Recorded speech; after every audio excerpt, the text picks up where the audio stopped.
La migración es un derecho humano reconocido en la Constitución y en los tratados internacionales. En las estaciones migratorias se les debe tratar con dignidad y respeto. No obstante, algunos migrantes han sido discriminados, retenidos e incomunicados durante plazos mayores a los que establece la ley. La Defensoría Pública Federal obtuvo una orden judicial para acceder a una estación migratoria en Chiapas, esto con el fin de brindarles asesoría legal. ¿Quieren conocer los detalles? Soy Verónica González, quédate porque aquí te defendemos.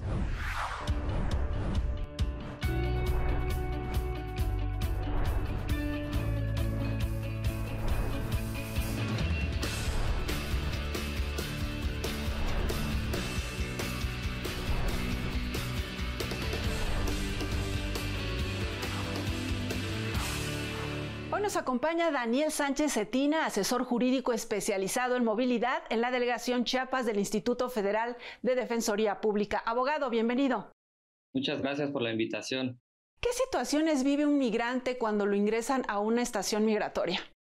Bueno, de entrada acá en Tapachula, Chiapas, la problemática que se presenta con los extranjeros es la falta de asesoría y representación legal dentro de las estaciones migratorias.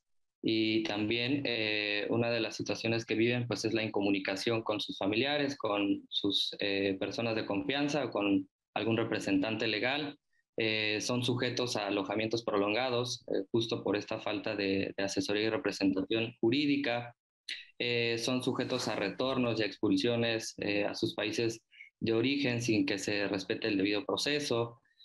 También están sujetos a sobrepoblaciones porque muchas de las ocasiones los procedimientos administrativos migratorios no se resuelven rápido y eso provoca que la estación esté sobrepoblada. ¿Por qué circunstancias o en qué condiciones los pueden retener en esas estaciones migratorias? Te lo pregunto porque mencionábamos al inicio del programa, migrar no es un delito, ¿no? Entonces, si ellos van, aunque se encuentren de manera irregular, les tienen que dar cierto procedimiento, ¿cierto? Explícanos esto.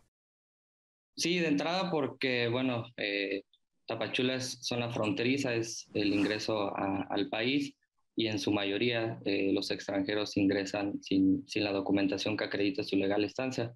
Pero como lo comentas, pues el migrar no es un delito, ¿no? Y en muchas de las ocasiones estas personas huyen de sus países de origen porque sus vidas corren peligro. En ese sentido, ellos tienen derecho a solicitar refugio y eso implica que puedan acceder a una regularización migratoria.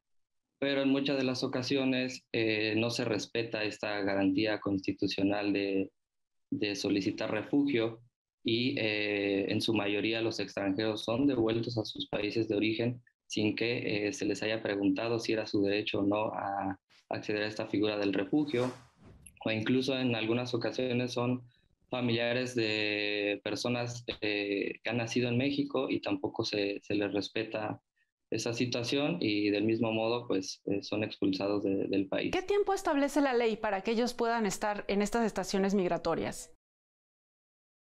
Pues la ley establece que son 15 días hasta 70 días, ¿no? Que en realidad eso lo hemos discutido los compañeros dentro de la asesoría jurídica, que es inconstitucional porque el artículo 21 señala que ninguna detención ante una autoridad administrativa puede rebasar de las 36 horas de arresto. Y hemos habido casos a través de la Defensoría Pública que incluso hasta un año los han tenido detenidos. Abogado, ¿qué sucede en estos periodos, ya sean largos o cortos? ¿Qué derechos se ven vulnerados? Pues de entrada el debido proceso, porque en su mayoría son personas que no cuentan con la representación y asesoría legal, ¿no? En este caso de la asesoría jurídica, que es una defensoría oficiosa, ¿no? Que ellos tendrían derecho de oficio a contar con un abogado que les asista, que presente pruebas, que los represente, que haga valer sus derechos, el derecho de audiencia, de legalidad y toda esta serie de situaciones que derivan que no puedan tener procesos administrativos justos, ¿no? Ahora, explícanos tu experiencia, que es el tema del programa, la importancia de que asesores jurídicos puedan acceder a las estaciones migratorias y ofrecer sus servicios, porque ¿cómo se acerca un migrante a solicitar esa asesoría legal que necesita si está pues detenido, si no puede salir, ¿no? Sí, precisamente eso fue lo que derivó la promoción de un juicio de amparo, porque nosotros como asesores jurídicos acudíamos a la estación precisamente a acercarles, a ofrecerles estos servicios de asesoría jurídica legal y se nos impedía, tanto a nosotros como asesores jurídicos como a los extranjeros, contar con este derecho constitucional de debida defensa. Y el argumento que tenía migración, el argumento que nos decía migración es que los extranjeros no querían contar con una asesoría legal, Y eso pero no era cierto. era dicho de los funcionarios de migración, no el extranjero nos decía directamente a nosotros que verdaderamente no quería una representación legal. Precisamente la promoción de este amparo fue buscar que se les acercaran los servicios del Instituto Federal de Defensoría Pública para que fueran asistidos, orientados y representados dentro de sus procedimientos administrativos migratorios para evitar precisamente esta ilegalidad dentro del... Es decir, que tú sí podías entrar a la estación migratoria, en este caso la estación migratoria siglo XXI, que se ubica allá en el estado de Chiapas, tú sí podías entrar, pero solo hablar con las personas que ya estabas representando o a quienes ya les estabas prestando el servicio. Exactamente, sí, era muy limitado el acceso porque nos preguntaban a qué personas íbamos a buscar. Nosotros justificábamos que eran personas de las cuales sus familiares se habían comunicado con nosotros a través de nuestros teléfonos de Defensatel y que precisamente por ese motivo acudíamos a entrevistar a esa persona. Pero se nos cuestionaba demasiado que era mentira, que no es cierto, que el extranjero había dicho que no, y nosotros le decíamos, bueno, que el extranjero nos diga Claro. directamente. Además, abogado, finalmente, tratándose de los derechos humanos de las personas que están ahí, de los migrantes, pues también como autoridades, la autoridad migratoria también les debe facilitar ese acceso a la justicia, ¿no? Finalmente, pues todas las autoridades están obligadas justo a respetar los derechos humanos. Vamos a hacer una pausa y regresamos para seguir comentando sobre este juicio que promoviste. Claro que sí. Vamos a una Muchas pausa, gracias. es muy breve, ya volvemos.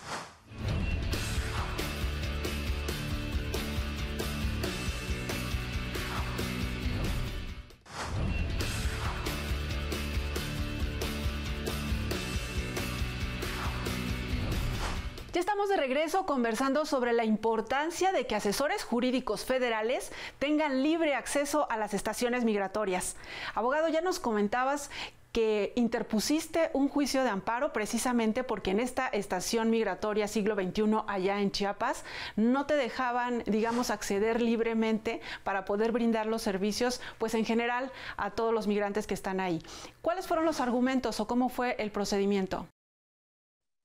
Bueno, de entrada comentarles que este fue un plan nacional implementado por la administración de nuestro director general ante la limitante que se presenta para que los asesores podamos acceder a las estaciones migratorias.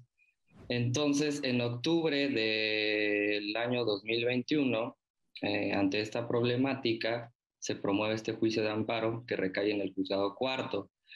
De entrada, en ese juicio de amparo se hizo valer que se restringía mi labor de profesión, mi derecho de profesión, en mi labor como asesor jurídico en defensa de las personas migrantes, ¿no? Que esa situación, ese acto de autoridad también me afectaba a mí como persona y consecuentemente se afectaba el derecho de los migrantes de contar con una representación legal oficiosa del Estado y que además existía una ley, que en este caso la Ley Federal de Defensoría Pública, que se encarga de defender los derechos de las personas menos favorecidas, en este caso de los extranjeros, así como la Ley de Migración que prevé este derecho de defensa, ¿no?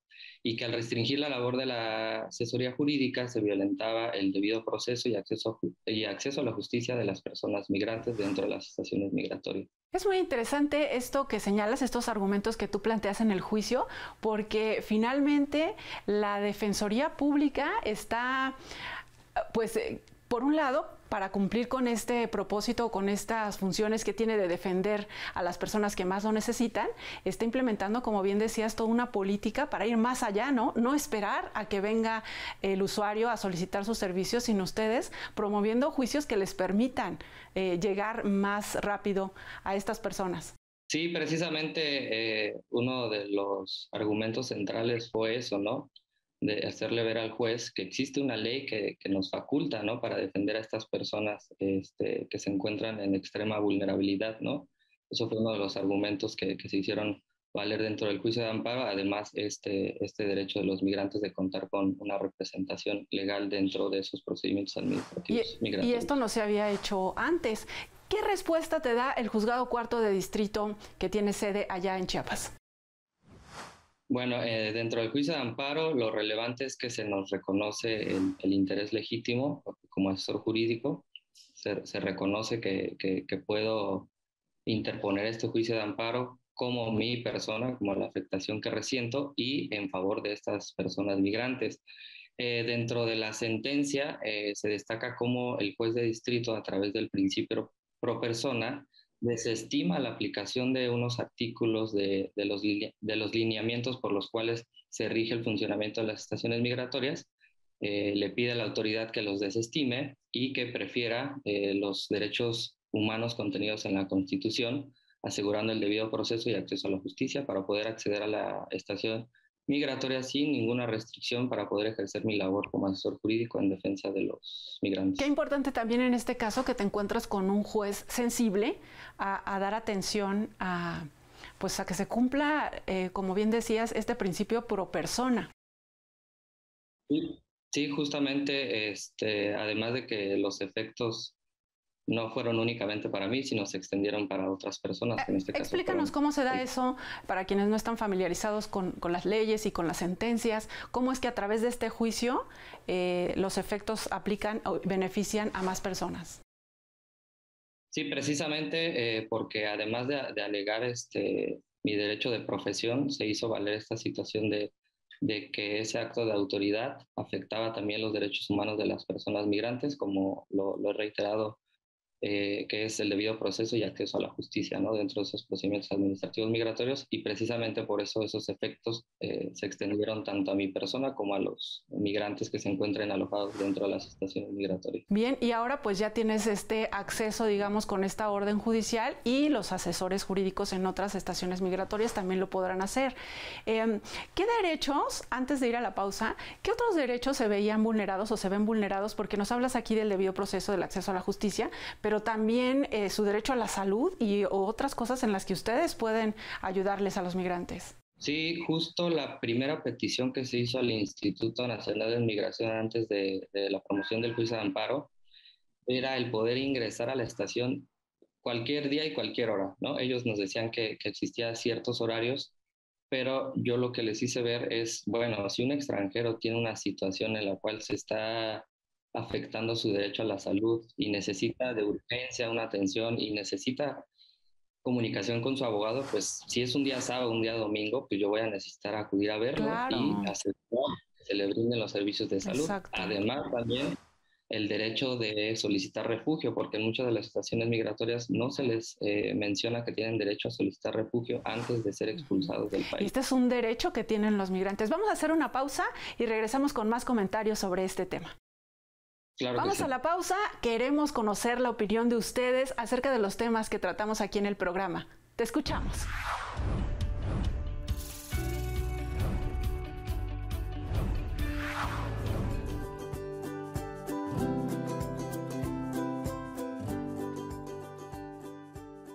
En que nos dijera, ¿no?, las partes del,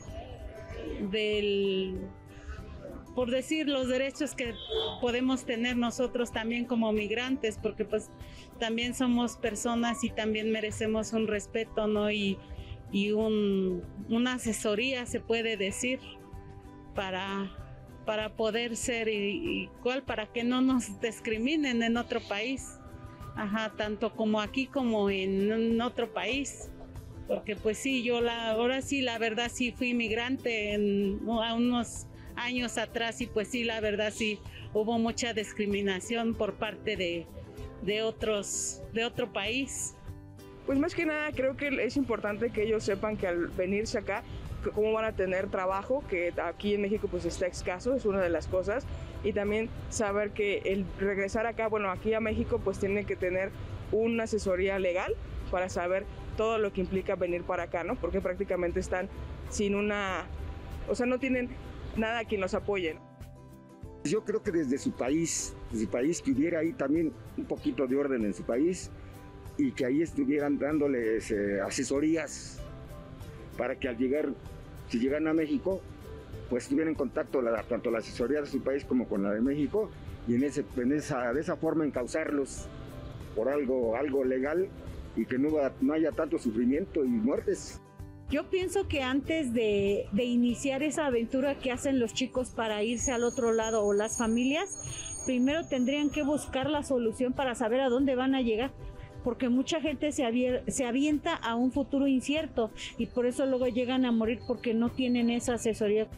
Creo que es importante el estar informados en todos los aspectos. Creo que realmente conocer nuestros derechos como personas es importante. El saber a lo que estamos condenados, a lo que somos como seres humanos, hay que darnos nuestro valor. Entonces creo que hay que informarnos de esa manera. Y también que haya, digamos, una organización entre países, hablo de América Latina, por ejemplo, donde se brinde la atención y se den las mayores facilidades para que la gente pueda migrar de una manera más fácil.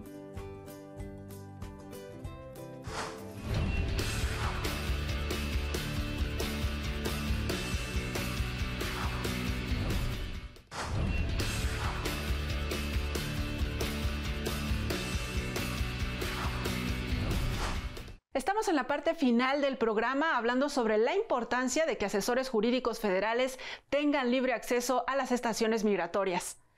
Abogado, cuéntanos ahora algunos casos de éxito, algunos casos en los que ya haya llevado la Defensoría y hayan podido dar este apoyo legal a las personas migrantes. Sí, pues uno de los casos que se pudo atender justamente con este acceso a la estación migratoria fue el de 30 personas víctimas del delito de tráfico de personas. Ellos fueron rescatados cuando iban siendo transportados en un tráiler y fueron remitidos a la estación migratoria. Ellos ya llevaban 30 días dentro de la estación y precisamente en una de las visitas, en uno de los monitoreos que se hizo desde la Asesoría Jurídica Federal, se identificó a todas estas personas y bueno, pues evidentemente asumimos la representación de todas estas 30 personas y se logró solamente con una sola petición que pudieran obtener su libertad, argumentando que eran víctimas del delito y que por tener esa calidad tenían derecho a regularizarse por razones humanitarias y de esa manera obtuvieron su libertad después del tiempo que llevaban la estación migratoria. Ahí en la estación. ¿Cuáles son las inquietudes ahora que ya van a tener mayor libertad para hablar con los migrantes? Pero sabemos que ya desde antes ustedes venían haciendo esta labor de acercamiento y de brindar los servicios legales. ¿Cuáles son las principales inquietudes en estos momentos? Bueno, poder atender a toda la población, porque en realidad sí, aquí en Tapachula, Chiapas, son muchos los migrantes que transitan día con día y que son alojados en las estaciones migratorias y sí resulta un poco complejo poder cubrir toda esa demanda, pero bueno, es nuestra labor y la asumimos con toda responsabilidad. Esos serían un poco los retos para ustedes como asesores jurídicos, ¿no? Pero en el caso de los migrantes, ¿qué es lo que más están solicitando? ¿Quizás refugio o tú aprecias en tu experiencia que solo van de paso? ¿Quizás quieran trabajar? Sí, en su mayoría yo dividiría entre un 50% que se quiere quedar en México y el otro 50% quiere llegar a Estados Unidos, ¿no? Pero en su mayoría son grupos marginados, grupos vulnerables que van huyendo de sus países de origen por diferentes motivos, ¿no? Por cuestiones económicas, por cuestiones de riesgo, de peligro, etcétera, ¿no? Pero yo lo dividiría que un 50 acude al país a solicitar protección a través de la figura del refugio y otro 50 lo que quiere es igual solicitar refugio, pero en los Estados Unidos. Cuando tú les explicas, porque mencionabas que ellos estén a veces en las estaciones migratorias y la autoridad no les explica cuáles son sus derechos, no les dice, tú puedes solicitar tener esta categoría de refugiado para que te quedes aquí en el país, o no sé, en general todos sus derechos. Cuando llega un asesor jurídico federal y les explica lo que realmente tienen derecho, ¿qué te dicen ellos? ¿Cuál es la respuesta? Es que en realidad migración lo que hace es que les entrega una hoja donde supuestamente ya les hizo de conocimiento cuáles eran sus derechos, pero en realidad a estas personas, en todos los casos, nunca se les explicó. Es distinto a que tú le des una hoja donde le digas cuáles son sus derechos, a que tú se los expliques con un lenguaje adecuado, en realidad cuáles son los derechos que puede hacer valer dentro de la estación, por ejemplo, de solicitar refugio y al ser solicitante de refugio obtener su libertad dentro de la estación, ¿no? Entonces, la diferencia, ¿no? de contar con la representación legal adecuada a que sea a través de migración que se les expliquen estos derechos. ¿Y el migrante qué te dice? Cuando tú le explicas sus derechos, ¿se queda sorprendido? ¿Te agradece por tus servicios? ¿Cuál es esa experiencia? Sí, pues es que en realidad migración incluso ni siquiera conversa con ellos, ¿no? Cuando ya llega una persona sienten confianza, se sienten más tranquilos y eso les ayuda bastante porque pues ya se les hizo de conocimiento cuáles eran sus derechos y pues bueno, eso les genera tranquilidad. ¿Recuerdas algún otro caso que hayan tenido que nos quieras mencionar? Pues han sido muchísimos, en su mayoría asuntos similares aquí dentro de Tapachula, Chiapas. En su mayoría la gente requiere refugio, solicita refugio y de esa manera se ha obtenido su libertad. Reitero, el caso en particular fue el de este grupo grande de víctimas del delito que se pudo obtener su libertad en una sola gestión. Te comentaba esto si recuerdas algún otro caso, porque hemos visto cómo ha ido evolucionando este tema de la migración. Al principio, hace muchos años, quizás solamente eran hombres que buscaban ir a trabajar al norte, ¿no? A Estados Unidos. Después, ahora hemos visto a personas que van acompañadas, o sea, familias enteras, ¿no? Y ahora que están expuestos al crimen organizado. Hay muchas variantes en donde puede entrar perfectamente ahí el trabajo de los asesores justo para defender sus derechos. Sí, y justo no nada más de los extranjeros, déjame decirte que también de personas mexicanas que han sido alojadas dentro de las estaciones migratorias hemos detectado. Ahí cuando hemos hecho monitoreos dentro de la estación, pues lo que hacemos valer es que es persona mexicana, se acredita su nacionalidad y de esa manera obtiene su libertad, ¿no? También para que sepan que no únicamente los extranjeros son alojados dentro de las estaciones, sino también mexicanos, ¿no? Han llegado a estar privados de esta libertad. Y que cuentan con los servicios gratuitos de la Defensoría Pública. Pues muchísimas gracias, Daniel Sánchez Cetina, asesor jurídico especializado en movilidad en la Delegación Chiapas del Instituto Federal de Defensoría Pública. Muchas gracias por habernos acompañado. No, muchas gracias a ustedes. A usted también, gracias por su atención, gracias al equipo de producción. Soy Verónica González, nos despedimos como siempre con una dosis de cultura. Les saludo desde la Biblioteca Rogerio Casas Alatriste para invitarles a ampliar sus territorios de placer. Vamos a conocerla. En este lugar podrán disfrutar de libros antiguos y raros que fueron impresos hace más de 500 años. Ejemplares como incunables europeos, Biblias, misales, manuscritos, libros de coro y ejecutorias de hidalguía, como se le llamaba a los manuscritos de genealogía y nobleza del México colonial. Por otro lado, hay un acervo de documentos históricos en su mayoría del siglo XIX, además de 420 manuscritos encuadernados en pergamino que provienen de distintas órdenes religiosas. Aquí encontrarán el llamado Fondo Cervantes, esto es 800 ediciones en 19 idiomas del ingenioso hidalgo Don Quijote de la Mancha de Miguel de Cervantes Saavedra. Se trata de una de las colecciones de la obra cervantina más importantes de América, en la que es posible encontrar primeras ediciones, traducciones y ejemplares con las ilustraciones originales de Gustave Doré, uno de los más reconocidos ilustradores franceses del siglo XIX. Esta hermosa biblioteca también tiene publicaciones especializadas en arte y diseño, así como un amplio número de catálogos de subastas y exposiciones de museos nacionales e internacionales. Hasta aquí nuestro recorrido por la Biblioteca Rogerio Casas Alatriste, un orgullo más de México.